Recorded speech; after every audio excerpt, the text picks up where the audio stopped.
Hi everyone, good to see you on my channel today. Today I will tell you a wonderful story. It is full of love and kindness. I hope you enjoy it and I wish you an enjoyable viewing experience. Thank you. Ariana was sitting at home when suddenly the phone rang. The old woman picked up the phone and at the same moment heard the voice of a woman she had recently met. She greeted the lady of the house and asked for permission to come to visit. Ariana was surprised by this, but she said nothing, saying that she would be glad to visit. Martha was already sitting in the hall, holding a cup of tea. At that moment, the landlady asked the young woman a question. I take it that you have not come to see me out of idle curiosity? I realize that my visit is a surprise to you. I wanted to talk to you during your first visit to us, but I couldn't because I had urgent business to attend to. I have already heard about your fate, but I would like to know everything, as they say from the first hand, that is from you. And the most important question, why did you do this to your children? Why would you do that? The old woman said, nervously rubbing her handkerchief. If I came from the city to your village, believe me, I really need to know. But if it's hard for you to talk about it, I won't insist, replied the visitor. Well, if you are really interested, I can tell you everything, but it will not be a short story. I have plenty of time, and you are right that I really need to know your story. After all, you and I are going to be seeing a lot of each other very soon, Martha said. The old woman looked at her guest with a sad look and then wiped her eyes with a handkerchief. Then she began her story. Ariana was born in the village and was the only child in the family. Her mother worked as a store clerk and her father worked on a tractor. Leslie's father died when she was 15 years old. He was an amateur fisherman, and during his hobby in the spring, fell under the ice on the river and could not get out. Ariana's mother, after the death of her spouse, no longer connected her life with anyone else and lived for the sake of her daughter. Leslie's first love was a guy who was a year older. At that time, she was in the 10th grade, and he was in the 11th. The girl realized even then that the beloved will become for her the meaning of life. So when they had already dated for 3 months, she told him about it. If you want to leave me, I will not survive it. Like my mom, I guess if I'm in love for life. So let's swear to each other that we'll always be together and will never betray our love. What are your sad thoughts? Didn't you get enough sleep? Of course, we will be together and die on the same day, but only in old age, muttered the guy whose name was Harry. Ariana also shared this conversation with her friend Samantha, who was in the same class with her. Her friend grinned at her and sarcastically said that they were still at the age where there were hundreds of crushes. Leslie looked at her friend reproachfully and replied that there was only one love for her, and that love was for Harry. When Ariana finished half of the 11th grade, she suddenly realized that she was pregnant. The girl immediately realized when it happened. She went to swear in a guy in the army, where she spent the night with him, when she gave herself to him for the first time. Leslie was happy about it, but did not know how to report it to her mother, who often frightened her that if she brought in a hem before the age of 18, she would kick her out of the house. Ariana realized that the pregnancy will be able to hide for a very short time, as soon the belly will grow and her mother will definitely see it. The girl was nervous about it, and it was noticed by a friend who directly asked a question. You're not yourself lately. Can you share? I'll tell you everything. But you have to promise me to say nothing to anyone. I just need advice and I don't know who to turn to, Ariana said, and then told her friend about the pregnancy and what her mother had told her about it. Samantha laughed in response and said, all moms say that, but when they are confronted with the fact, they don't kick their child out of the house. I can't hide the fact that at first your mother will grumble a little, brainwash you, and that will be the end of it. So you cannot be afraid and inform your mom about your pregnancy. I would be in your place another fear, namely, how we'll take it to your husband. I understand that you have not yet definitely put him in the know. He doesn't know anything, but we've spoken to him about it, Harry said that if I got pregnant, I would give birth, she said quietly. After this conversation, several months passed, and Ariana's mom actually saw that her daughter had a tummy. She immediately accused her daughter of leading a dissolute lifestyle. Ariana tried to justify herself to her mom and said that she loved the young man and he was not going to give up on her.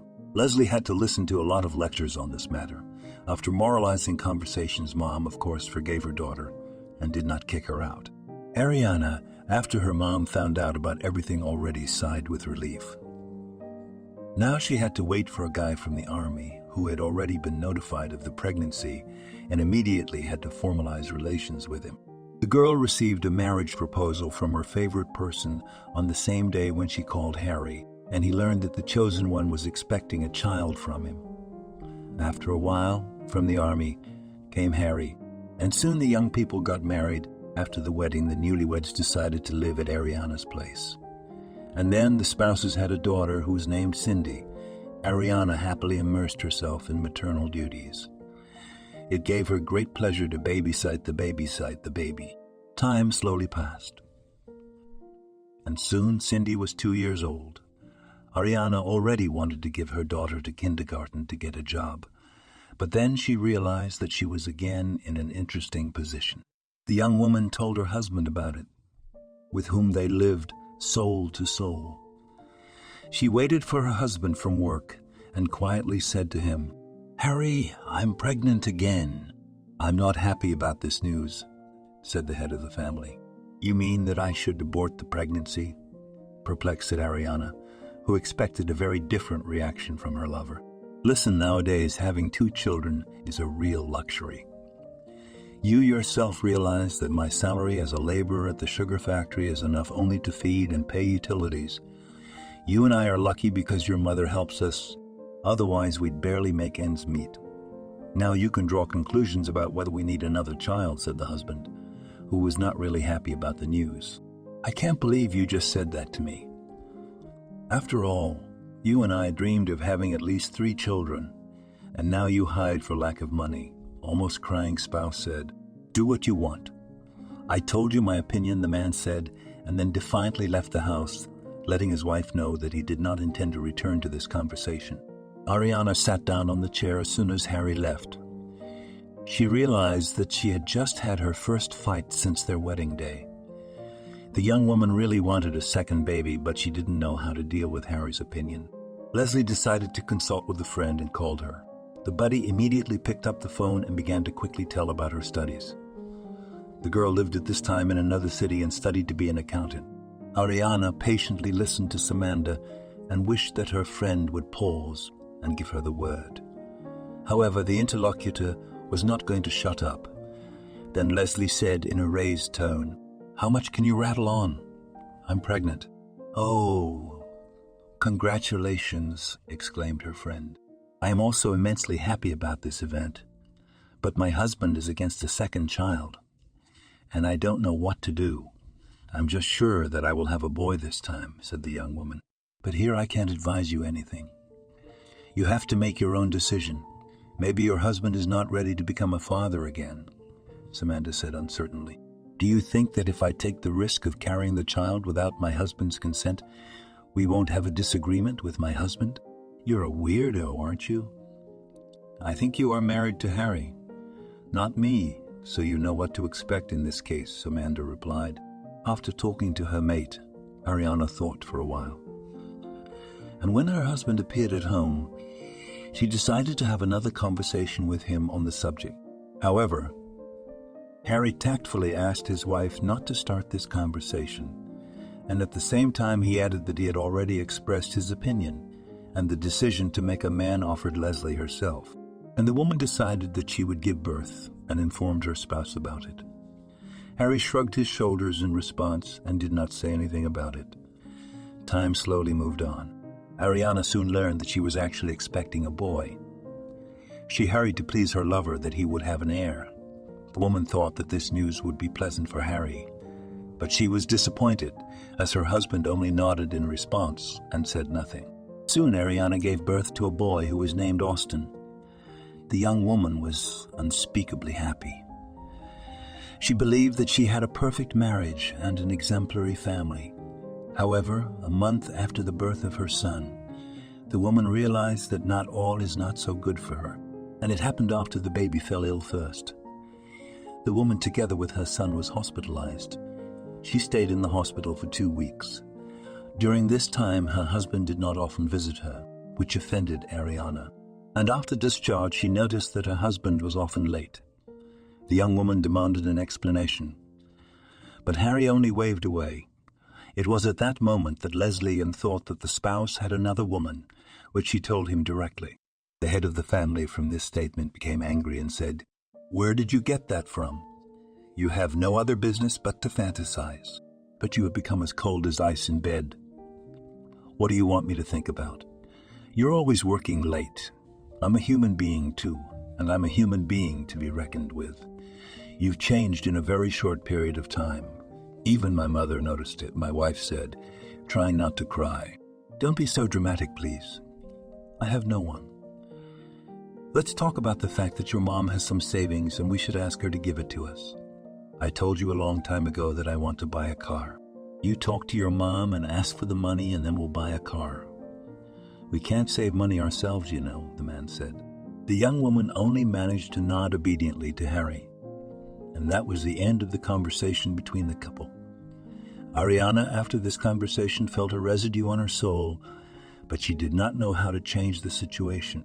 The girl, at the request of her husband, turned to her mother, but her mother replied that these finances are for the so-called rainy day, and she is not going to spend them. Some time passed, and Samantha came to the village after her studies. Her friend visited Ariana on the same day and immediately noticed that her friend was in a depressed mood. Samantha looked at Leslie with a frown and said in a businesslike tone, "I don't get it. You're not happy with me. Don't be silly. I've been waiting for you to come back. It's just that my husband and I do not have everything smoothly. That's why it's lousy on my soul. I feel like he's got a woman on the side. I've tried to talk to him repeatedly, but Harry keeps avoiding answering." Ariana said quietly, "I thought you knew everything about your husband. My mother told me that she often sees your husband accompanied by a charming blonde. I don't know what their relationship is, but trust me, it's not friendly. I didn't ask you about it on the phone. I thought you'd start talking about it yourself, but you didn't tell me anything," she said. "I didn't want to fill your head with my problems." "Where exactly did your mother see Harry with that woman?" Ariana said in a muffled voice, feeling like she might burst into tears right now. The young woman now clearly realized that all this time her husband had been lying to her, and that he had actually had an affair on the side. Samantha responded by saying that she would check with her mother and call Leslie back tonight and tell her everything. The guest then asked what Ariana would do if Harry actually had a mistress. However, there was no answer, as her interlocutor couldn't stand it and cried. Samantha hugged her friend and quietly said, "Don't cry, but better go to your grandmother and do a ritual for drying up. That's how many people get rid of their mistresses nowadays. In the neighboring village lives an old woman who does this. They say she does impossible things. But don't tell your husband. The ritual's always done in secret." Soon Samantha left, and in the evening of the same day called Ariana and told her where her mother often sees Harry with the blonde. The young woman asked her mother to babysit and ran to the address given. Ariana already knew that if she saw her spouse, she would not hold back and tell him everything right in front of his companion. And in fact, she saw her husband walking next to a pretty blonde and telling her something funny. And then the couple came to a log house where a large hazel tree grew. They hid from prying eyes behind the trunk of the tree. Ariana immediately imagined that now her Harry would start kissing the blonde. So she couldn't stand it and ran to the hazel tree to see what was going on. Leslie ran behind the tree at the very moment when the spouse intended to kiss the interlocutor. Ariana immediately screamed at Harry in a rage, accusing him of cheating on her. And then the young woman switched to the blonde, to whom she said, "Have you no shame? He has 2 small children and you're getting involved with him. Why don't you have enough free men? Shameless, I'll pull out all your hair." And with these words, Ariana was about to cling to the hair of a stranger, but she was blocked by her husband, who said sternly, "Don't make a scandal here. You want people to witness your quarrels. Go home now, and I'll be back a little later." "Are you out of your mind? You're chasing away my lawful wife, and you're going to stand here with that broad." "I'm not going anywhere and let people hear that you're a sneaky womanizer," Ariana said, raising her tone. The man took his wife by the hand and led her behind him, and told the blonde that he would call her later. Ariana tried to pull out her hand to slap the stranger, but Harry held her firmly and only pushed her forward to get away from here as soon as possible. As soon as the couple was home, Ariana started to scream at her husband. She called him a traitor, a cheat, a scoundrel. All this was watched by the mother of the young woman, who did not say a word during this fight, and Harry listened to his wife screaming for a while, and then irritably said, "Can we stop shaking the air already? Yes, I have a woman, and I love her. She came here to visit her grandmother for a while. Selena will have to go back in a week, and since you've already found out about her, I want to tell you that I'll be divorcing you. And don't make a big deal out of it now. It happens in life that love passes. That's how it happened to me. You're still young, and you'll find a man." Ariana stood silent. She couldn't believe that her own husband had said that to her. The young woman thought that her husband would apologize to her and say that he had made an irreparable mistake. Instead, she heard that Harry wanted to leave her and go to this blonde. Leslie stood in a stupor for a while, and then she couldn't stand it and roared. The man did not begin to calm his spouse, but went out of the house. Ariana was approached by her mother and stroked her head like a small child. From this touch, the daughter cried even harder. This went on for several minutes, and only then the mother said to Leslie, "There's nothing to cry about. Let it roll on all four sides. You and I will raise your children. I am not quite decrepit. I will continue to work. And when Austin is 2 years old, we'll put him in kindergarten and you'll find a job. Mom, I don't want this divorce. I love Harry and I want to be with him. Let this one leave and maybe he will forget about her, and everything will be fine with him as it was before." Through sobs, said Ariana, who really thought that everything can still be changed in this situation, but only on the condition that the divorcee must leave. Leslie then remembered her friend's advice to go to her grandmother. The young woman turned to her mother and asked her for money. Her mother looked at her daughter with a sad look when she found out what the finances were needed for, and quietly said that love cannot be conjured. However, Ariana cried again and begged for money. The landlady sighed sorrowfully and promised that tomorrow she would withdraw the finances from the savings bank and give it to her. Leslie joyfully hugged her mother in return. She sacredly believed that the grandmother in the other village will definitely help her. Soon Harry came in and defiantly made his bed in the hall. Ariana tried to be affectionate with her husband, but her husband simply ignored her. The young woman did not know how to influence her favorite person and again tried to talk to him, but only this time she started the conversation without shouting and insults. Ariana pronounced, "Beloved, you can't just take and leave me like that. We are made for each other. I understand that you may have had some stress and you looked at this woman, but now she will leave and I will start all over again, as if this separation had never happened. I promise you, I'll never remember it. How stupid you are. I've already made up my mind, and I can tell you more. I've left my resignation letter with her. Now please leave me alone before I say something rude to you," said the husband. With irritation, the young woman clenched her teeth so as not to start screaming again and obediently walked out of the hall into the children's room. It was only here that she cried quietly with resentment and humiliation. However, Ariana still cherished the last chance that she could keep her husband with the help of a magical ritual. The next day, she waited impatiently for her mother from the savings bank, and as soon as she received the money, she turned to a neighbor to take her to a neighboring village and wait there. Ventchner, for a certain fee, agreed to fulfill Leslie's request. And soon the young woman was already sitting at the grandmother, who was called in the neighborhood Casey. The old woman listened attentively to the guest, and then asked to give her a palm. Leslie held out her hand and watched anxiously as the lady of the house studied her palm. Casey stared at the lifeline for a few moments and then said, "I'll help you, but only you don't need it. He'll leave you now anyway, but for a while. I will give you the rules of the ritual, which you will conduct yourself.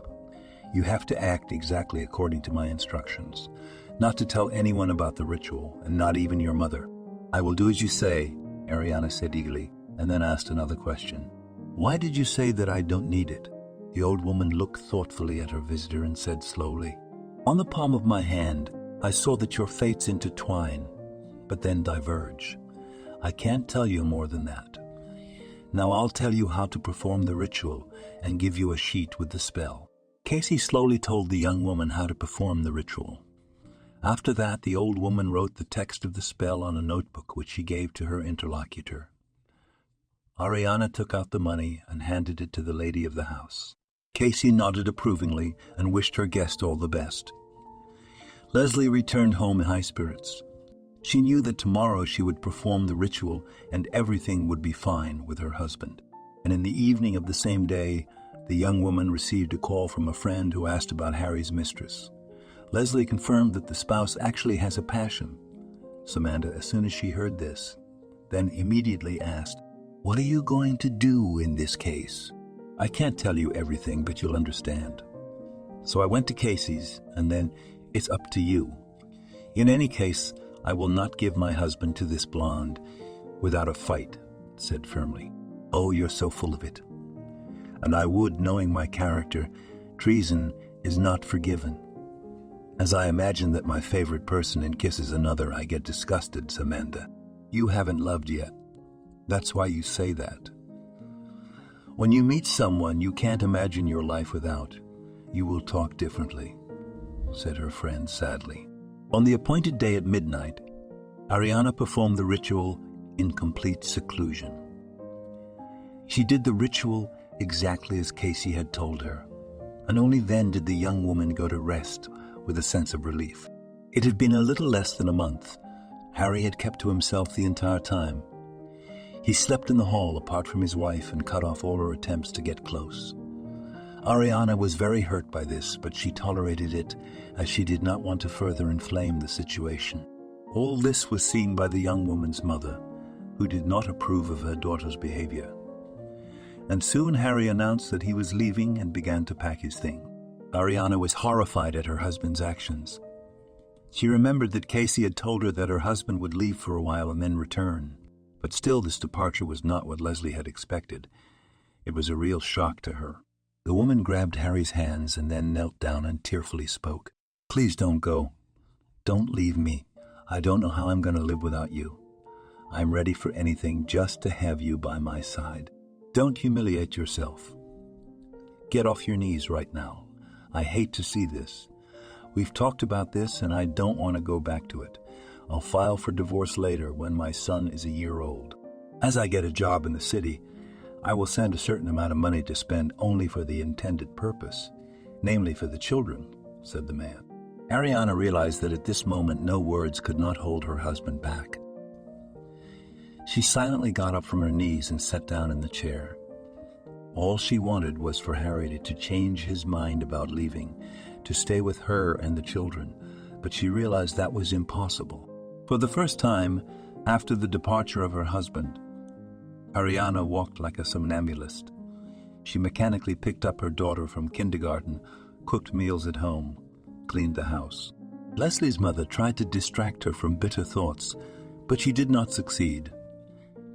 Samantha, who often came to visit, also saw that her friend was worried about Harry's departure. Samantha made attempts, as well as Leslie's mother, to disinvigorate her friend, and at every meeting said, "Stop moping. It would be better to take a walk in the village with the children than to sit and sulk over a picture of the traitor. It's been so long and he has not even let me know about himself. Did not ask how his children are, and you are tormenting yourself because of this man. Look how. You've lost weight. It's scary to look at. Samantha, do not talk badly about Harry. It's probably my fault that he found a woman on the side, bitterly replied the interlocutor. It's you who's talking nonsense now. Harry is a womanizer, and he doesn't care about you at all. Don't tell me he's a good man. Let's talk about something else, or I'm going to explode, Samantha said. It had been 6 months since Harry had left. Ariana was still waiting for the man she loved, but now she was no longer in the same state when her spouse left. The young woman again began to smile more often, to go out with the children, to walk outside. Leslie's changes were cheered by both her mother and her mate. They thought that Ariana finally forgot about Harry. However, soon Samantha realized that she was wrong about this. She and her friend had a conversation where Leslie suddenly said, "You know, I will probably never marry again, as I realize that I am a one lover." "Are you telling me you're still waiting for Harry? You're insane. Honestly, you will meet someone who will appreciate and respect you," Samantha said. "Harry will still appear in my life. That's what my grandmother told me, and that's why I'm waiting for him," she said quietly. Indeed, Harry appeared quite unexpectedly. It happened when Austin was 7 months old. The man arrived with a huge bouquet of flowers, a doll for his daughter and a car for his son. Ariana opened the door for him herself and let him into the hut without saying anything. Harry smiled and asked if he was welcome or not. The young woman nodded and kept looking at her favorite person. Then the spouse came over and hugged the girl and then kissed her on the lips. Ariana immediately decided that she would not ask her husband anything. She was just glad that he came back. The mother-in-law welcomed her son-in-law without much joy, unlike her daughter. The landlady felt dislike for this man and did not try to hide it. And when Samantha learned about it, she told Ariana that she did not have everything at home since she forgave the scoundrel. Meanwhile, the young woman was happy, since with her again next to her was the beloved man. Harry did not explain anything to his spouse about why he returned to the family. The man acted as if he had not left to another woman, and Ariana was even satisfied with this, since she did not want to know all the subtleties of the relationship of her spouse with the blonde. Soon Harry got a new job and life flowed smoothly on. Ariana was happy to meet her husband and tried to be always friendly with her spouse. She was now enjoying every day. It had been 3 months since Harry had returned to the family, and one day he came pensive from work. Leslie immediately noticed that her husband was agitated about something. Ariana looked questioningly at Harry, and only wanted to ask a question when the man quietly said, "Let's sit down and talk quietly now. Let's just agree that we won't use any big words, and you won't accuse me of anything. Anyway, Selena called me today and asked me to come back, and I'm going to do it. Understand that I still love this woman, and I can't help it. I realize I'm hurting you once again, but it just happened." Ariana looked at her spouse with disbelief for a while. The woman felt sick to her stomach. She couldn't believe that the situation was repeating itself again. And once again, that hateful Selena was stealing the man she loved away from her. As soon as Leslie moved a little away from her husband's message, she spoke softly. "Do you mean to say that you came back to me only because you were turned away from the gates of this your Passasa?" "That's what I'm saying. Selena and I had a big fight, and she pointed me out the door. What was I supposed to do? I called a classmate in the village and found out that you were still single. So I decided to glue the broken vase together and try to make a clean slate with you. But it didn't work out," Harry said. "How could you do this to me and the kids? How can you go back to that woman after sharing a bed with me? I don't understand you, and I understand you, and I understand that no reasonable arguments will not stop you." With tears in her eyes said his wife. The man did not answer anything and began to silently gather his things. At this moment, Leslie's mother returned, who saw a crying daughter and son-in-law who collected a bag. The mistress of the house immediately understood the situation and angrily said to the man, "This is the last time you leave here. Now, even if Ariana forgives you and wants to accept you, I will not let you in. I've never seen such scoundrels before." Soon Harry left. He said nothing to his wife in farewell. Ariana was depressed. She went back into herself. Her mother scolded her for her weak character, but her daughter said nothing in response. She did not want to talk to anyone at all, and even when a friend came to visit, she asked her not to start a topic about Harry. Time moved on, and slowly, Ariana came to her senses after her husband's departure. The young woman, somewhere in her heart, still continued to hope that the man she loved would still return. She did not tell anyone about her Ariana. The woman pretended that she was doing well now. When Austin turned 2 years old, Leslie gave the boy to a kindergarten and herself went to work in the boiler room. Samantha scolded her friend for taking such a hard job. Ariana replied that the pay was decent. The young woman deliberately went to work in the boiler room because she and her mother did not have enough money at the moment, because Harry did not send money, even though he promised. Soon, Samantha was married. Ariana was happy for her friend that she had finally settled her personal life. And just a short time later, her friend told Leslie that she was about to become a mom. When Austin was 3 years old, Ariana's mother died suddenly from a heart attack. The young woman suffered the loss of her mother. She realized that now she had to rely only on her own strength. There was nowhere else to wait for help. Right after the funeral, Ariana decided to talk to her friend. As soon as Samantha came to her, the young woman said, "I know you are already a married woman and will soon be a mom, and you have a lot of problems of your own, but I'm going to risk asking for your help. Well, I have a big favor to ask of you. You see, I'm in the boiler room. As you know, I work shifts, and I don't have time to take my kids to or from daycare. So can I ask you that when I can't make it, you do it?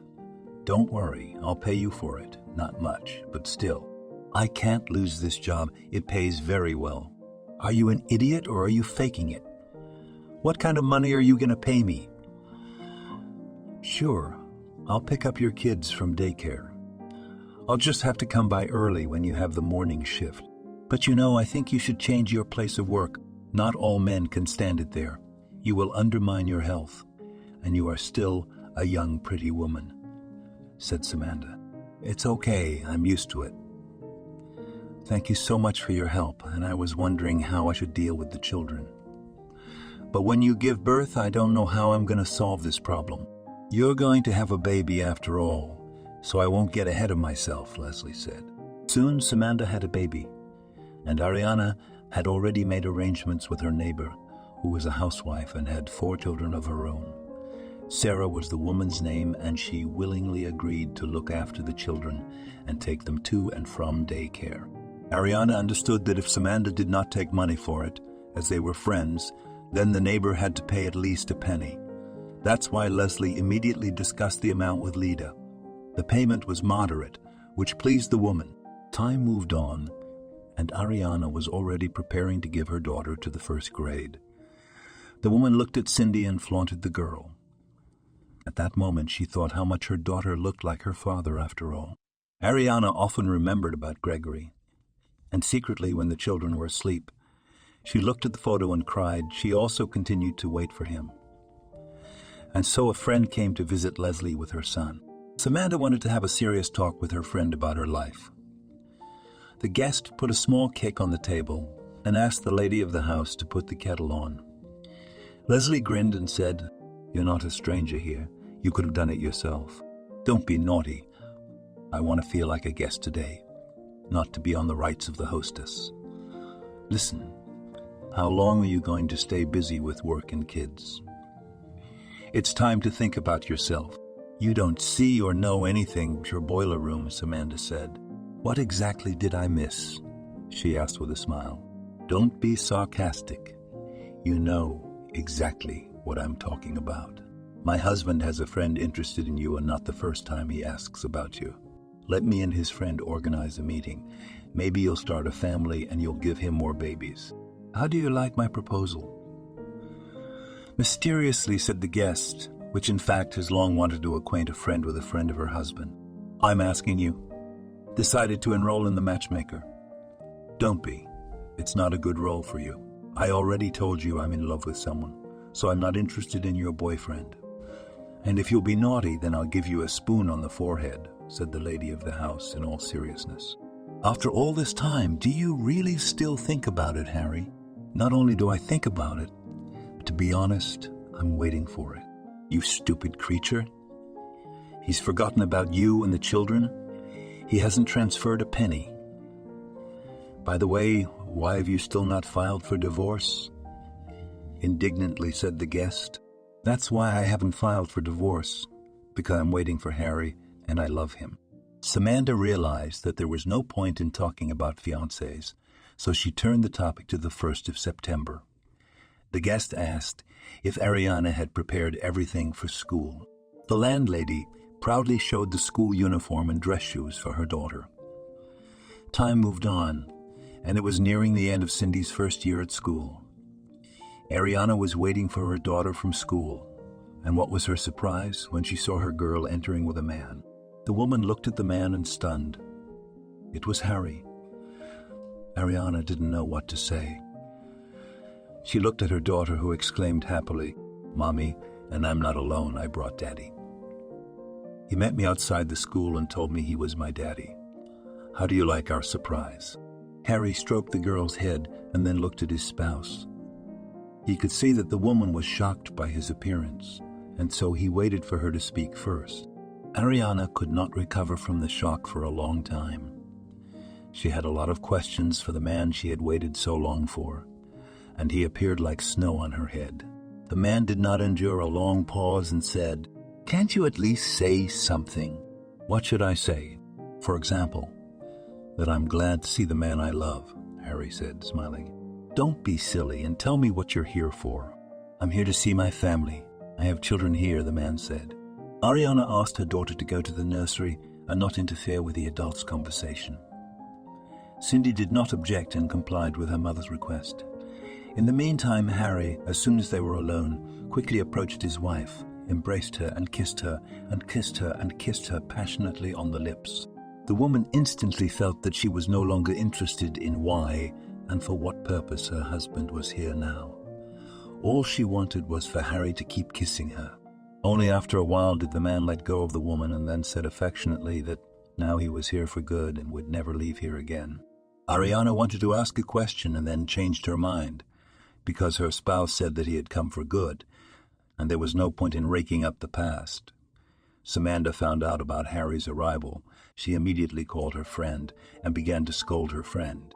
Ariana listened to Samantha with a smile. Now she didn't care what her interlocutor would say. It was important for her that her beloved was near her. In the meantime, Samantha was being sarcastic. "He came, he hugged her, he kissed her, and you're all up in arms.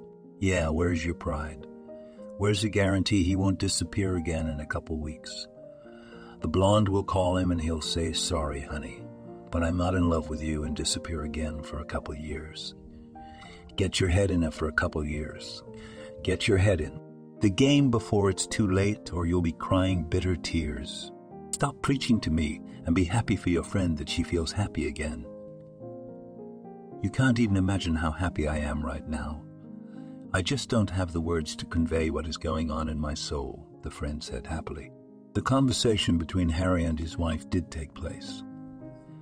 Ariana simply asked her husband a question about the fact that he is sure that he will never leave her with children again. The man laughed and answered that now belongs only to her. And also the husband informed her that he would be working on a rotational basis. Ariana frowned and asked why she couldn't get a job again. Harry explained that the wages were relatively low compared to the city. Then her husband asked about her mother-in-law's savings. This question alarmed Ariana a little, but she immediately scolded herself for negative thoughts and answered that there was only half of this money and she did not touch it. Harry didn't ask any more questions on the subject, which pleased the woman. A month had passed since the head of the family had arrived. Ariana was glowing with happiness. Even Samantha noticed that her friend had blossomed. She told her friend directly, "Although I don't trust your bad husband, but his arrival has really done you good. I didn't expect you to change so much overnight. Just make sure your Grishka doesn't hurt you again." After a couple more weeks, Harry started talking about leaving for work soon. Ariana was saddened by this news and tried to persuade her husband to change the place of work. However, Harry refused the offer and then affectionately embraced his wife and said, "I will leave for only a month, and I promise that I will often call you and ask about your affairs. You will not even miss me before I will kiss and hug you again." "You haven't left yet, and I miss you already," said my wife. "That's good. So the meeting will be hot in a month. You know, darling, I want to talk to you about money. You can't lend me the money for a month, and I'll pay you back when I come back from my shift.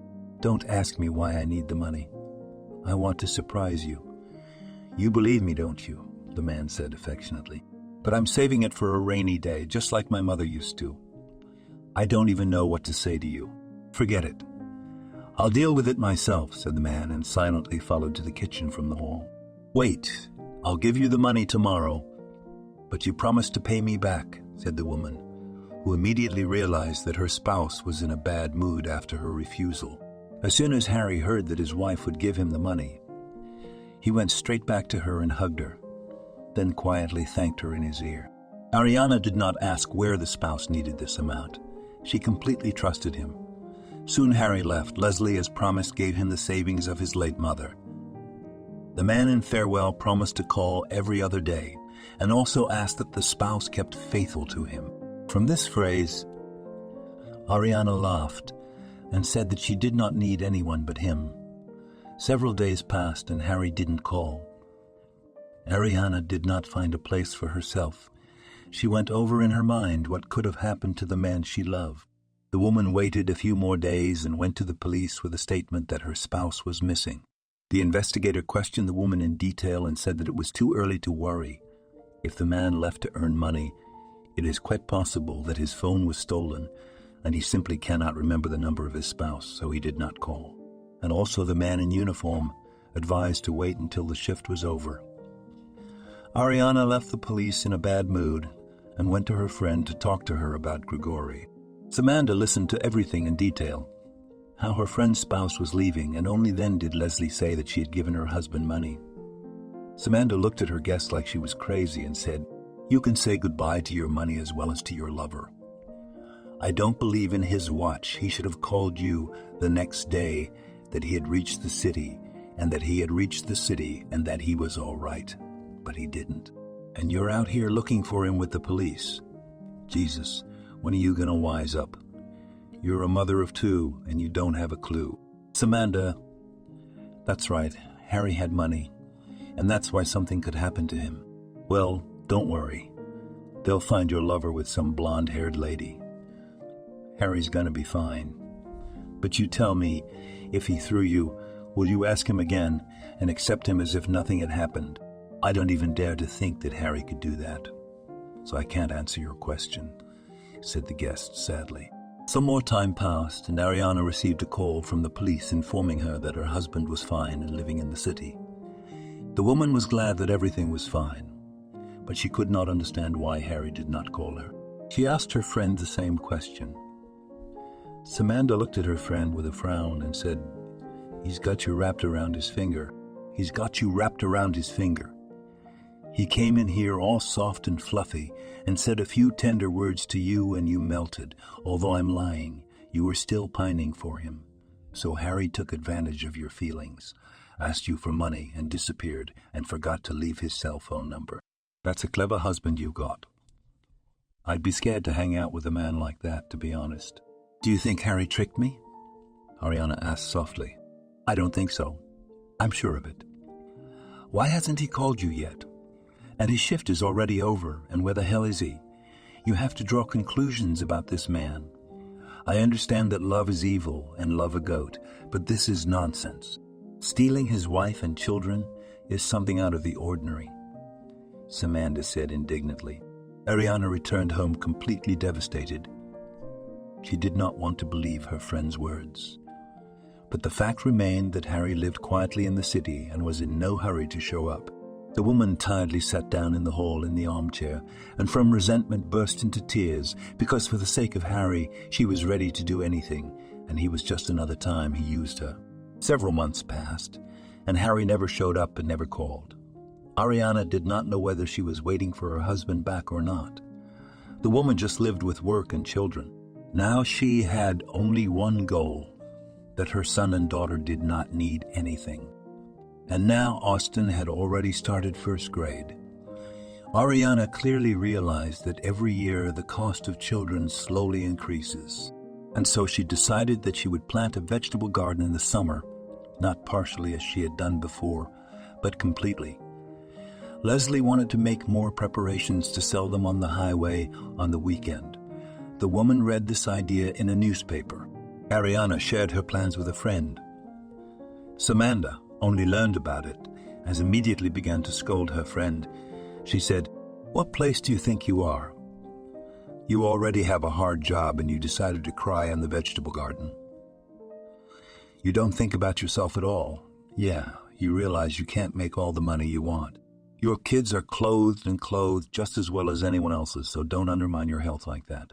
I don't want Austin and Cindy to be the best dressed. I want them to be the best dressed. And I don't want people to sympathize with me for being a single woman who can barely make ends meet," Ariana said quietly. "You know, I'm amazed at your thinking, to be honest. You can spoil your children like that." "Mark my words," said Samantha, who was actually angry at her friend for not feeling sorry for herself. And so summer came. Ariana spent her weekends fully engaged in the vegetable garden. And this day the woman in the evening planted seedlings on the beds, as suddenly heard a male voice from behind the fence calling her by name. Leslie looked up and saw him. "Harry." The woman straightened to her full height and looked intently at the man who was smiling serenely. Ariana took her time approaching the fence, nodded a greeting, and wondered what else Harry needed in these parts. Her husband quietly replied that they needed to talk. Leslie smiled in return and said, "I think there was a time for that, but it's already gone, so there's not much for you and me to talk about.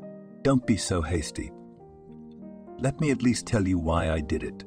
Maybe you'll understand me. You're the only one who's ever understood me, to be honest. Let me go into the yard.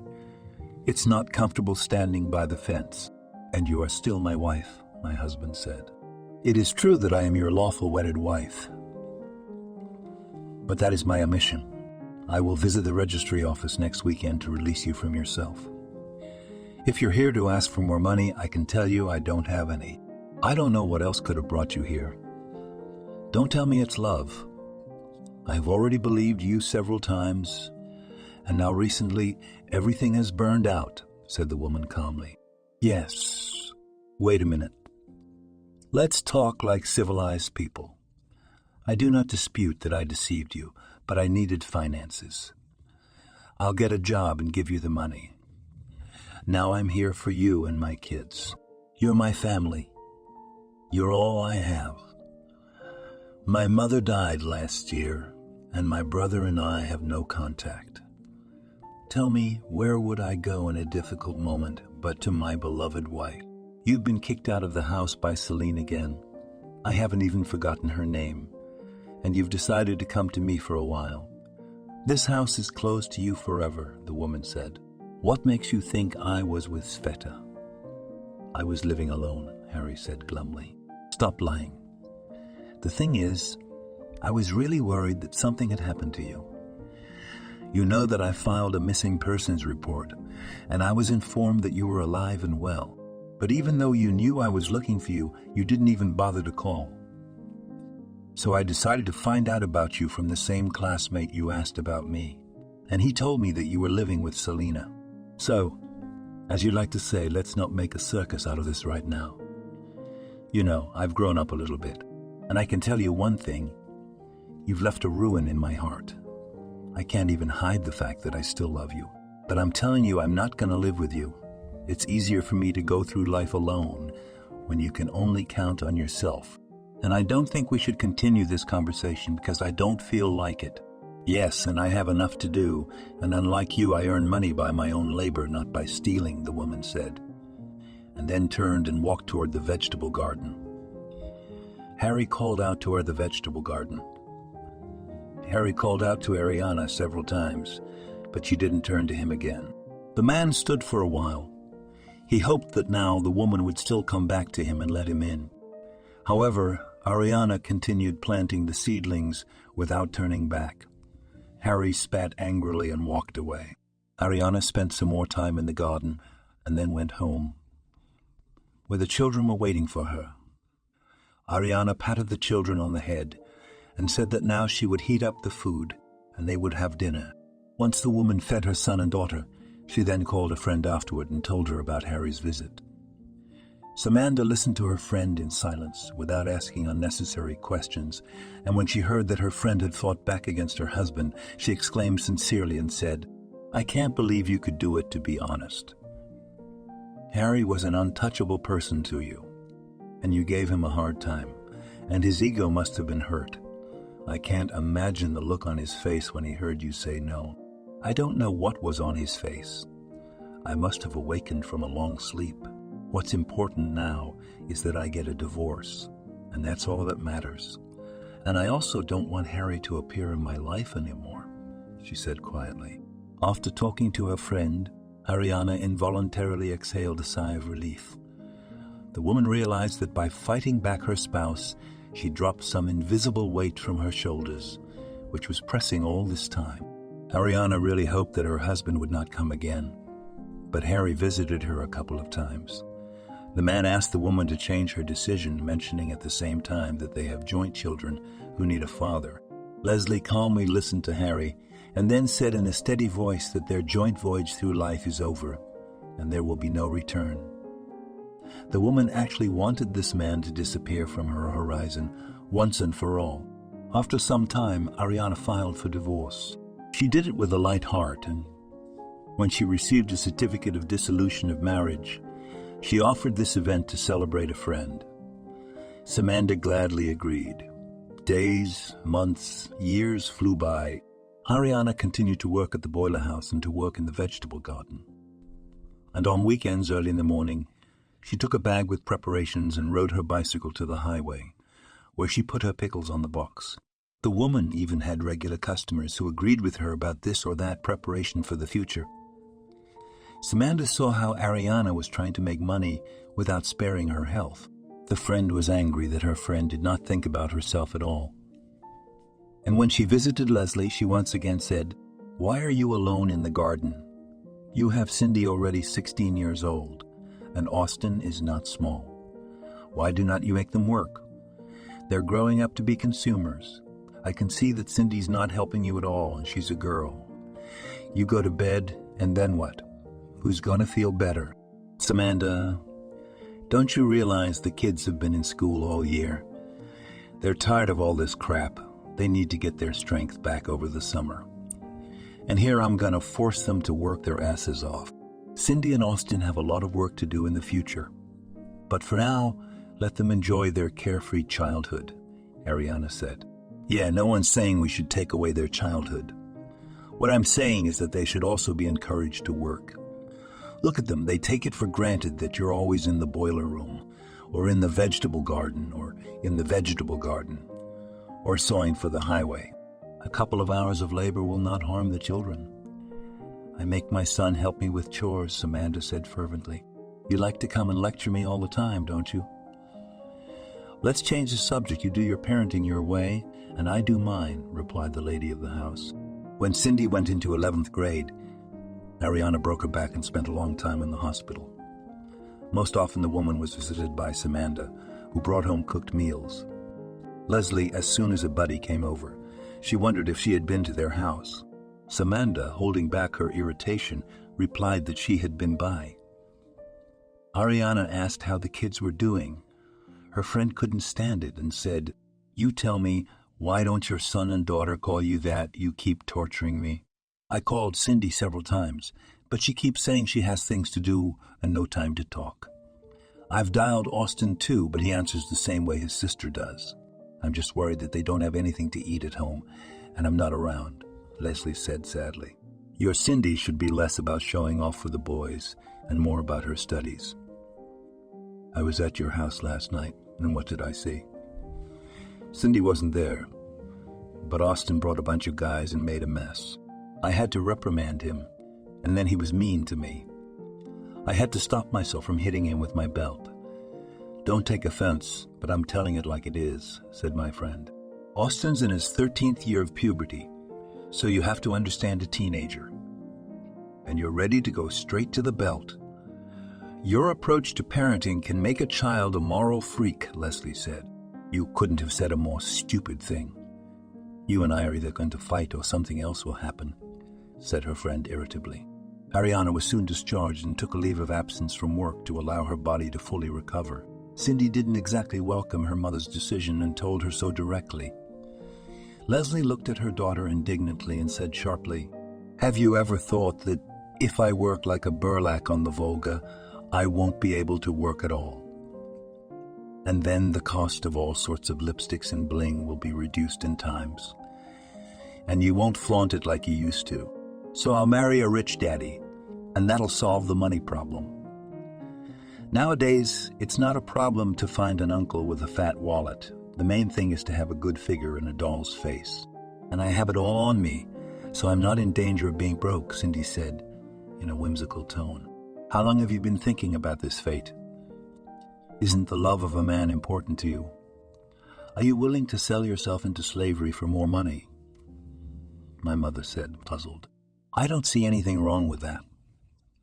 What have you gotten from your unearthly love? I can answer for you. You became a single mother who does not even receive alimony and lives from paycheck to paycheck. I'm not going to live like that, and I won't," Cindy said. "Well, we'll see how you live your life," said the mom. After this conversation with her daughter, Ariana reflected. The woman was left with an unpleasant residue after her conversation with Cindy. Leslie made a vow to herself that now she would talk to her daughter more often about such topics. After a while, Ariana went back to work. She again took the usual rhythm of life as a work to exhaustion. The woman did not grumble that she had to work so hard. She believed that if she gave her children life, she was obliged to give them the best. When Cindy went into 11th grade, Harry reappeared in Ariana's life. The woman looked at her ex-husband and could not understand what this man needed from her, because he had been gone for so many years. In the meantime, Harry said that he wanted to spend time with his children. Ariana shrugged and said that she should ask Cindy and Austin if they wanted to communicate. The man asked for permission to enter the house, but the ex-wife made it clear that she would not let him go any further than the gate. At that very moment, Cindy approached them and looked at the strange man with a perplexed look. Ariana smiled at her daughter and said, "Cindy, let me introduce your father." The girl now looked at the man with distaste and haughtily asked what the man wanted here. Harry wanted to give his daughter a fatherly hug, but she pushed him away in disgust and said, "Don't you dare even touch me with your hands. Why did you come here? I, for example, without my daddy was very well off. If you remembered that you have a daughter, you can now immediately forget about it. It will be easier for everyone. What are you talking about? I'm your father, and I had a good reason to be away. I've been in prison for a while, and I just got out and came straight to you," Harry said. "Yeah, I don't really care where you've been. You and Mommy really deserve each other. Daddy doesn't pay child support, and Mommy doesn't pay child support out of pride," Cindy said rudely. Ariana didn't expect such a remark from her daughter, and at the first moment even became numb. Then the woman asked Cindy to watch her language. The girl popped her head up and followed into the house. Harry only smirked at his daughter and said aloud, "You raised your children well. I'll see when your own daughter speaks of her own mother like that. I can imagine what Austin's going to say when he sees her. For God's sake, go away, Harry. I don't think my son will be happy with a father who abandoned him when he was a baby. I'm just asking you to get out of my life. I'm not interfering with your life, so you don't interfere with mine," the woman said tearfully. "What about your love for me? I remember the last time we spoke you told me that," Harry said with a sneer. "That was a long time ago. It's all forgotten now and nothing can ever come back. My only wish now is that you would go away. I don't think I've done anything wrong to you, So do the manly thing wrong to you. So do the manly thing this time and just leave. The landlady said faintly. All right. I won't bother you again.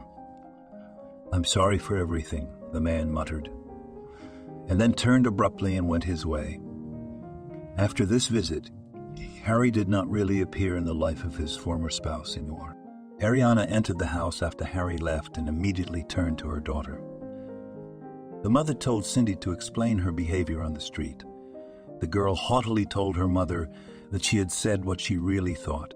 Ariana walked over to her daughter and said quietly, "Yes, I purposely did not legally take alimony from Harry because I believe that if a man wants to help his children, he should express his desire and not act out of the stick. In this case, your father did not want to help you, and I was not going to force him. And don't reproach me for it. Every man has his own principles." After this brief conversation with her daughter, Ariana noticed that she and Cindy had a strained relationship. If before her mother had asked her to do something around the house, the girl, though not always, but fulfilled the request. But now Cindy took everything in stride. Ariana did not understand why she could not find a common language with her daughter. The woman called her friend and told her about her problem. Samantha listened to her friend and then said that it was her friend's fault that Cindy was behaving like that. Ariana interrupted her conversation partner and asked her to help her make sense of the situation. Instead of looking for someone to blame, Samantha immediately realized that her friend was actually very worried about Cindy, so she said, "Let me try to talk to her. Maybe I'll be better at it because I'm not going to be a baby talker. I'm just going to tell it like it is. Wait till you see the flowers, and then you'll get the berries. At least be strict with your son now, because he's growing up to be a head case too. Are you blaming me again? Did you ever think that I was a mother and father to my children? And at the same time, I had to work for 3 so that my children were not deprived." Almost crying, said Ariana, "Okay, don't get me all wet. I'll talk to Cindy. I can't promise today, but I'll talk to her tomorrow. And don't be a sorpus. We'll get through this," her buddy replied. Samantha confronted Cindy and without any preamble asked the girl why she was being so ignorant to her mother. Cindy haughtily said that she wasn't going to discuss such topics with strangers. Samantha looked at the girl in surprise and then angrily asked who she thought was an outsider. Cindy glared defiantly at her interlocutor and mumbled, "What's not to understand? Of course you're Aunt Samantha. You think you're so mature to say such things to me. I used to wipe your ass in my day. Now you're talking. I'm not your mother. I'm not going to be nice to you. I'm going to make your pretty face ugly and all your heroism will be gone in a flash," said Samantha angrily, who could hardly contain herself from slapping her friend's daughter. Cindy stood at that moment and looked mockingly at her mother's friend. The girl didn't say anything, wondering what Samantha would do next. It was as if the woman realized that Cindy was testing her patience on purpose, and so she said sternly, "I don't know what you're trying to accomplish, but keep in mind that I will make your life a living hell if you keep driving your mother crazy. Your mom works herself to death for you in Austin, and you thank her like that? You're not a little kid, and you should know that you're setting a disgusting example for your brother to follow. I urge you to reconsider your behavior. I won't tell my mother about our conversation, and you shouldn't do that either, although the choice is yours." Samantha didn't know if the meaning of what she said had gotten through to the girl, but she really wanted Cindy to understand that she shouldn't do that to her mother. The woman sincerely believed that after this conversation, the girl would not be so blatantly insolent to her mother. Cindy, on the other hand, held a grudge against her mother after her conversation with Samantha. She believed that it was her mother who had asked her to have a cautionary conversation with her in such a tone. The girl became more humble after the conversation, but tried to avoid talking to her mom. Ariana tried to return her daughter's favor to herself. She saw that Cindy was not rude, but at the same time she behaved aloofly. The school year flew by, and Cindy was immediately about to leave for the city to go to college. Ariana asked her daughter before she left to be vigilant and keep her head up. Cindy listened to her mother's admonition with complete indifference, and before she boarded the bus, she said to her mom, "I'm so glad I'm leaving here. I'm sick of it, and I'll try never to come back here again." "Daughter, what about me? Won't you miss me?" Ariana said confusedly. "I don't know.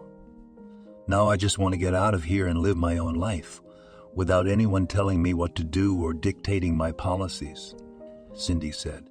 She didn't let her mother say anything, but gave her mother a quick peck on the cheek and headed to the bus. Ariana silently wiped away her tears and mentally wished her daughter a happy journey. The woman hoped that Cindy would surely find her happiness and visit her soon. It had been a month since her daughter had left. The woman called Cindy 2 days later, but she answered every other day and said she was fine. Leslie didn't want to know everything in detail, but her daughter would say a few words and then disconnect. A year passed after Cindy's departure. During that time, only Ariana called her daughter. She was very worried about Cindy. Samantha saw that her friend was worried and tried her best to support her friend. Soon Cindy herself called her mother and told her that she was getting married. Ariana didn't know how to take the news and only asked her daughter, "Do you love this man?" "Don't be ridiculous." "What love? He has money, ready to lay everything at my feet. I'm only angry that he wants to ask for my hand in marriage from you. I tried to talk him out of it, but Jack, that's his name, wouldn't budge. So you're going to have to meet us, and I'm asking you not to let me down," Cindy said. "Let me down in what way?" Ariana asked, puzzled, not really understanding the expression. "In the most direct way. Don't ask Jack any more questions and make it good enough so he won't be ashamed to sit down at the table," she said irritably. Ariana was both happy about the call and at the same time felt bitter. The woman was happy that her daughter had called on her own, and the annoyance was because Cindy was marrying without a sense of love. Leslie missed her daughter very much and decided to talk to her about getting married when she got home. Soon, Cindy arrived with her fiancé in a white foreign car in the village. Ariana had prepared a duck stuffed with mushrooms and potatoes for the occasion. She took out her pickles and baked a cake. The woman also invited her friend with her husband and child on this day. Cindy, as soon as she came home, looked at the table with a critical eye and wrinkled her nose slightly, which did not escape Samantha's gaze. But Jack, unlike his beloved, appreciated the festive table and immediately praised the future mother-in-law for her culinary skills. Ariana was flattered by the praise of the young man. The meeting was cordial, except for the fact that Cindy furtively told her mother that the dishes were poor, and she was ashamed of her fiancé for that. Ariana was mortified by her daughter's remark and could barely hold back her tears. The hostess was calmed down by Samantha, who asked her to ignore Cindy's words.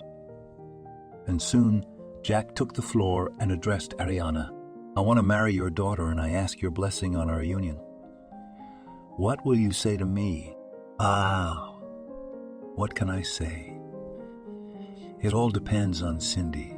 If she loves you, young man, then love and advice," said Ariana with a smile, who liked the young man. "Of course I agree. If I didn't agree, I wouldn't be here," Cindy said. A couple of days later, Jack and his fiancée were leaving. Before they left, Cindy asked her mother not to come to the wedding. Ariana looked at her daughter perplexed and asked what the strange request was. Cindy frankly said that there would be some representative people at the gala. Ariana was even more surprised and asked, "And what of it?" The girl irritably replied that she would be embarrassed when her mom started talking to the Yokanye. Ariana felt a lump rise in her throat after her daughter's words. The woman swallowed with difficulty and nodded to Cindy in agreement. Jack, on the other hand, was enthusiastic about inviting Ariana to visit them, and naturally to the wedding ceremony. As soon as Cindy left with her young man, it was only at that moment that the woman gave vent to tears. Ariana was unbearably hurt that her own daughter was embarrassed of her, and not only that, directly asking her not to come to the wedding. Ariana was too embarrassed to tell even her friend. and when she received an invitation to the wedding, she called her daughter and said that she could not come as she was not feeling well. The woman knew that her daughter understood her excuse, since Cindy herself had asked for it. But when Jack picked up the phone, Ariana was uncomfortable with her lie. Meanwhile, the young man uttered worriedly, "What's your ailment?" "We can postpone the wedding day. It's just that I'd really like to see you on that day."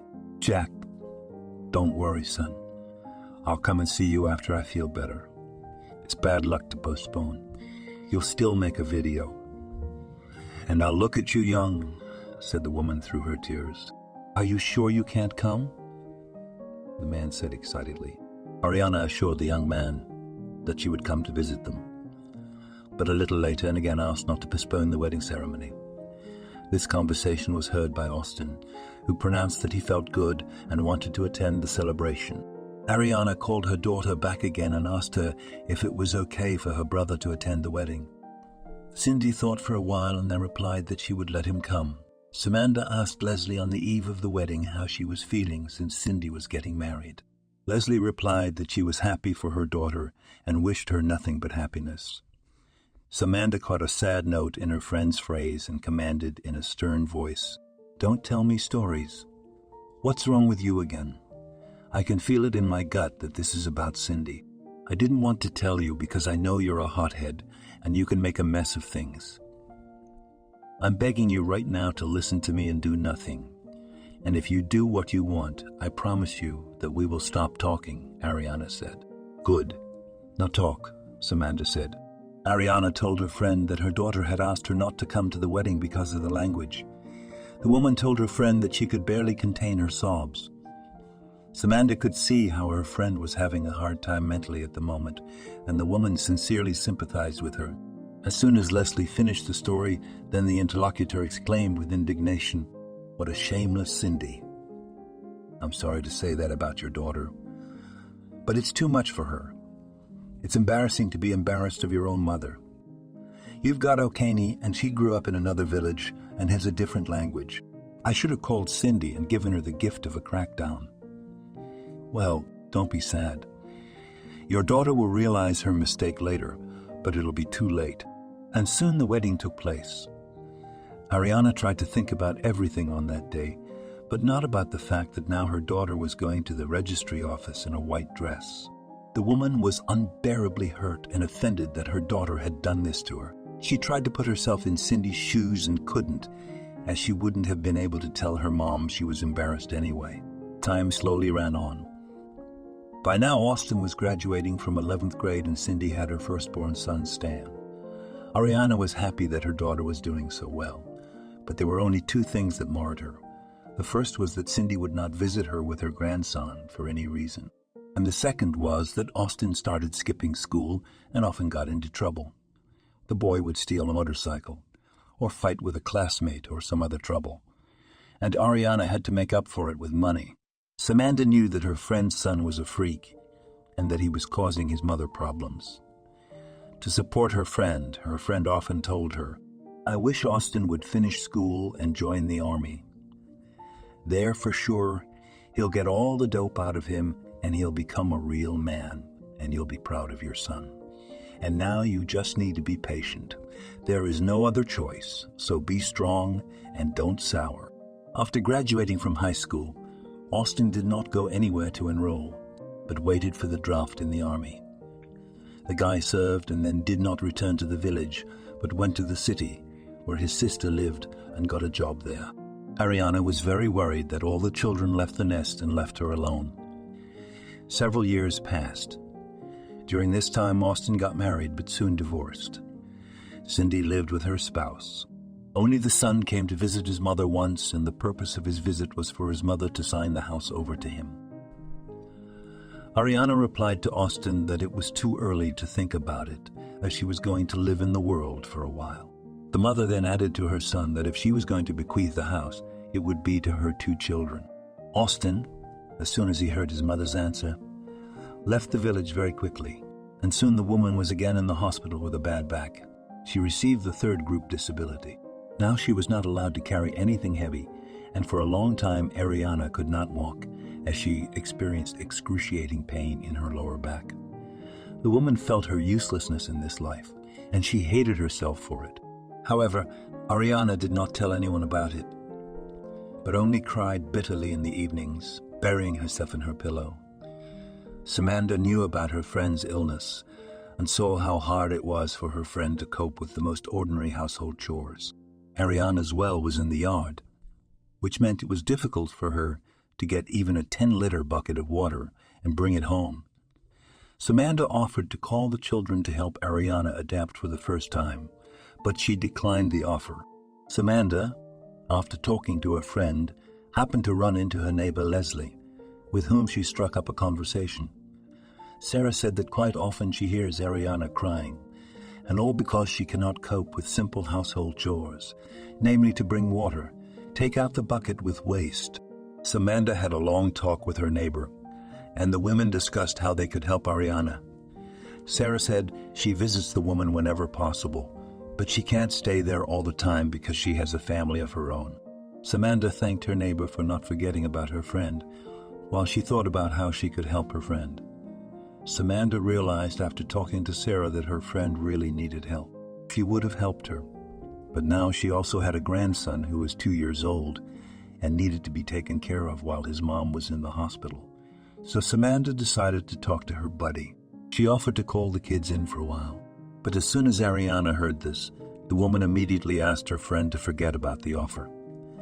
Samantha looked at her pal in bewilderment and asked why she was refusing. Ariana replied that she didn't want to become a burden to anyone, much less her children. After talking to her friend, Samantha looked for a way to help her friend and came up with only one solution, that it was necessary to call her children without Ariana's knowledge. The woman called Cindy first and told her sternly, "Your mom is in a predicament. She needs help. You need to come right away. And don't tell me you have an emergency. If I don't see you in 3 days, I'll call your husband. At least he's a lot nicer to his mother.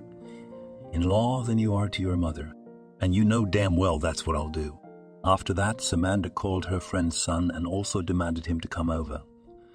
Austin at first referred to busyness, but the woman threatened him with trouble at work, namely that she would tell him how he left his mother in a difficult moment. Austin sullenly agreed in return and said he'd be there within a week. The brother and sister, after Samantha's call, soon arrived in the village. Ariana, as soon as she saw the children, she was incredibly happy. She didn't know at that moment that it was a credit to her friend. The woman was happy that her daughter and son had visited her. Her joy was short-lived, however, as she heard the children talking in the kitchen. The first to start the dialogue was Cindy, who said, What do you think I'm going to stay here long? I could use an extra penny from the sale of the house, but I'm not going to take care of my mother. And if it wasn't for Aunt Samantha calling, I wouldn't be here. She told me that she would inform my husband about the fact that I left my mother, and my husband is an ideal in relation to the elderly, and he also treats my mother well and respects her, but for what I do not understand. Aunt Samantha called me and promised me a lot of troubles, and you know her temper. If she said so, she'll do it. I sometimes even hate my mom's friend. Austin said in a muffled voice, "I don't want to get emotional right now. What are we going to do with you next?" Cindy asked quietly.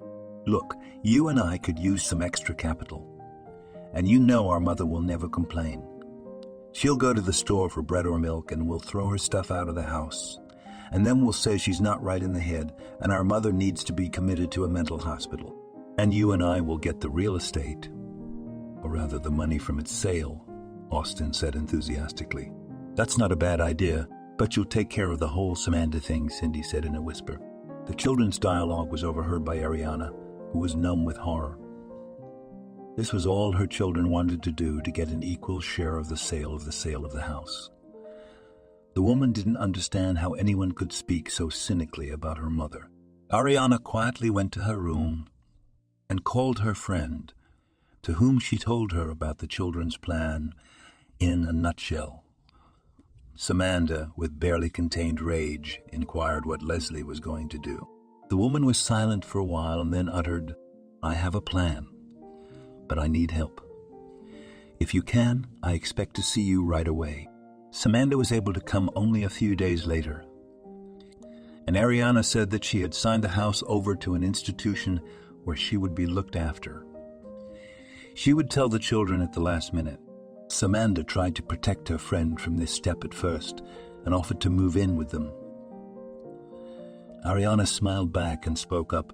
"I already owe you a lot, but I have to decline your offer. I don't want to burden you. You have your own life and I have mine. And you always wanted me to make my own destiny, so I'll have a chance to do it in a new place. Maybe at the boarding house, I'll meet my soulmate, with whom I'll spend the rest of my life." Here Ariana paused in her story and again blotted her eyes with a handkerchief and looked at her visitor. Martha, who'd been listening to the storyteller, sat with a thoughtful look. The visitor, as soon as she heard that the old woman had stopped talking, immediately asked, "Why don't you go on with your story? I am fully at attention." "And what else are you interested in when everything is so clear?" quietly replied the old woman. "Not everything. I understand that you called a notary and your house bequeathed to us. That is, the boarding house for the elderly. But how did you then inform your children about everything?" "You interrupted your narrative at the most interesting point," said Martha, who was the head of the boarding house. "It's very simple. Then my friend and I went to your boarding house, where I liked it very much. But we didn't have time to talk to you, as you said earlier. But nevertheless, it seemed very cozy to me, so I told my friend that it is here I want to live my remaining life. And then the notary was secretly invited to Samantha's house so that my children wouldn't find out. And then a will was drawn up, where my real estate goes into your possession. And the next day my neighbor came to me together with Samantha and offered to go to the store. Allegedly to walk, of course. I agreed. And then, before I went out, I asked the kids if they had packed my things to take out while I went to get bread. The reaction from my daughter and son was amazing. They just froze in shock, and meanwhile I proceeded to tell them that they had roughly an hour to get my belongings packed up and out in the yard. Then my daughter was the first to come to her senses and began to assure me that I was delusional. I listened calmly to Cindy's accusatory speech, and only then did I inform her that the house was already owned by a boarding house for the elderly. At that moment, you should have seen the looks on my kids' faces. And then there was the outcry that I had no right to do this. And then, even more interesting, my children accused me of not being friends with reason, and my will they will refute. Thankfully, at that moment, I was not alone, and every cry of my children heard the neighbor and a friend. Afterward, something unusual happened. Cindy started calling my husband and saying that I was crazy. She said a lot of bad things about me. But she is my daughter, and I will not say anything bad about her. After these words, Ariana wept again. The old woman once again blotted her eyes with a handkerchief and looked at her visitor. The visitor saw the old woman looking at her attentively. The head of the boarding house at this moment could not find the phrases she wanted to say. In the meantime, Ariana smiled forcefully and said, "I must have shocked you with my story, or, on the contrary, bored you. But I told you how it was without any exaggeration. And believe me, it wasn't exactly easy. I was reliving everything while I was telling you, as if it had happened to me all over again. You didn't. I've been listening to you very carefully, but you've struck me with your story. And I can honestly understand how hard it must have been for you to tell it. You loved your spouse so much and were willing to do anything for him. And even after his repeated betrayals, you remained favorable to him. And then a new blow in your life when your daughter became conflicted with you. And what happened at the end of the story is a shock to me, because you did everything for your children, and they were so ready to do to you. But I have no right to judge anyone here, as it is your life and only you can make a verdict," said the guest. After that, the two women were silent, each of them thinking about something else. And at that moment there was a knock at the door. Ariana got up to open it, and on the threshold saw a neighbor who brought a fish pie. The landlady smiled and greeted Saria, inviting her in. The neighbor entered and saw that Ariana was not alone and said, "I seem to be at a bad time, but I'm only here for a moment to let you taste the pie. My husband caught some fish yesterday, and I decided to treat my family to some baked goods, And my neighbor too. Come on in, Sarah. You're always welcome. By the way, this is Marta. I'm going to move to her boarding house in the nearest future, said Ariana, and then turned to the leader with words. And this is my neighbor, Sarah. Thanks to her now, the whole neighborhood is applauding me and ogling how I taught the children a beautiful lesson. I say this not to offend my neighbor. She is a very wonderful person and has often helped me out of trouble. And now I will say an important thing, that what I did was not for revenge, but for my children to think about whether they do everything right in this life. I hope that my son and daughter will learn a lesson from all this. But in any case, I do not regret that I acted in this way. As they say, what is not done is for the best, and so it is in my case. At that moment, the front door opened and Samantha appeared on the doorstep with her grandson in her arms. The woman looked at everyone present and greeted them. Then she said in a cheerful voice, I came to help you pack your monarchy, or else you might forget something valuable. And then I'll have to come to you every other day. You, as always in your repertoire, cannot without a barbed word, said Ariana, laughing. Well, let's get on with our business because we don't have much time left before you move to your new place of residence, she said cordially. Martha watched the dialogue between the two friends with a smile. The guest realized that the two women had a true friendship that they had carried through the years. Martha caught up and offered her help in packing. Ariana gladly agreed. And then Sarah joined them. All the women collectively began packing under Ariana's guidance. In between, they talked about funny stories from their lives. The time passed quickly, and Martha started to go home. She hugged Ariana and said, I'm not saying goodbye for long. We'll see each other very soon, and we'll talk about many things. And I want to tell you that you have an excellent friend and a wonderful neighbor. And your children, they are still children. All the best to you, and see you soon. After a while, Ariana moved into a boarding house. The elderly woman quickly found like-minded people there with whom she became friends. Many times Ariana talked to Marta Vyacheslavoovna about life, culture, and music. The elderly woman had been living in the boarding house for about a month already and never regretted that she had decided to settle here. Everything suited her, from food to socializing with people. Ariana now enjoyed every day and did not think about bad things. The old woman was visited occasionally by a friend who brought her homemade pickles.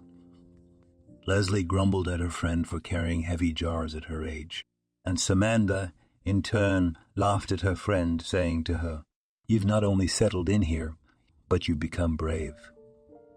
Look, if I start to envy you, I will immediately file for divorce from my husband and move in here with you. But do not dare to do that. And then who will bring me home pickles, laughing, replied the interlocutor. And then Ariana made a serious face and then looked at her friend carefully. Samantha immediately caught the change in her friend's mood, and so she said anxiously, What's wrong? You know that until I know the truth, I won't leave you alone. Do you know how my children are? My heart aches for them, Leslie said in a muffled voice. Don't worry. If it was bad, they would have shown up at your place or mine. Especially since Cindy and Austin know where you are, she said softly. It's been 2 months since Ariana has been living in the boarding house. And then an event happens in her life that she wasn't expecting at all. An elderly woman meets a man of her own age in the boarding house, whose name is Edward. Between them at first there was a simple communication. They talked on different topics. And after a while, Ariana realized that she was infatuated with this man. And soon Edward makes a marriage proposal to a woman. Ariana could not believe that at the turn of her years, she would be able to love again with all her heart. And it happened. The older woman says yes to her lover, and the couple applies for a civil registry office. Ariana informs her friend about it by phone, who is amazed at the first time silent, and then happily exclaims, Quiet. Congratulations. But I need to look at your chosen one, in case he does not pass my face control and I reject him. You are incorrigible, laughingly replies the interlocutor. The humpback will fix the grave, you know. And you know I'm more and more inclined that I should live in your boarding house. I see that life is booming there, Samantha said cheerfully. When Martha heard about the marriage, she called Ariana into her office to talk to her. She turned to the older woman. I have heard that your life is about to change, and I am happy to congratulate you. You look very harmonious with Edward. And now I want to tell you something. The thing is that your house is not sold yet. If you want, as a wedding gift, boarding house will give it to you. It's up to you. Also, if you're worried it's illegal, it's not. We have the right to revoke the will, and you can revoke it. May I consult with my future husband? After all, he will be the head of the family now, the old woman said with a smile. Of course, Martha replied. The marriage with her beloved man was not the last joyful event in Ariana's life. The day the woman exchanged wedding rings with Edward at the registry office, she saw her embarrassed daughter with her grandson and husband, and Austin standing nearby. Ariana wept when she saw the children, and the daughter rushed to her mother with tears and whispered a little audibly, You forgive me, dear, if you can. I have done a lot of nasty things, and I feel very guilty in front of you. At the same moment, her son came to Ariana and gave his mother a bouquet of flowers, and then got down on one knee and asked for forgiveness. The elderly woman couldn't believe that her two children were now side by side and apologizing. Ariana looked over her son's head and saw her friend's satisfied face. She realized that Samantha had not been left out here, and then there was a celebration in the dining room of the boarding house. Everyone congratulated the elderly couple sincerely and wished them to live together in peace and harmony. Ariana was doubly happy on this day, because now she had a loved one and children by her side. After the celebration, Leslie called her friend and said to her in private, You know, I have to admit to you that you are the most real best friend, and I already in this life will not have such. I know that my kids didn't just show up at the wedding, but because of you, and you have helped me more than once. Thank you so much for everything. I don't even know how to thank you. To be honest, after these words, the woman wept, and Samantha said in response, But let's not get all sappy. Don't forget that you and I have been friends since high school, and most importantly, that we trust each other. And now let's talk about plans for a happy life. It's much more interesting. Thank you for watching this video to the end. Subscribe to the channel. Like it, write comments if you like the story, and see you on the channel.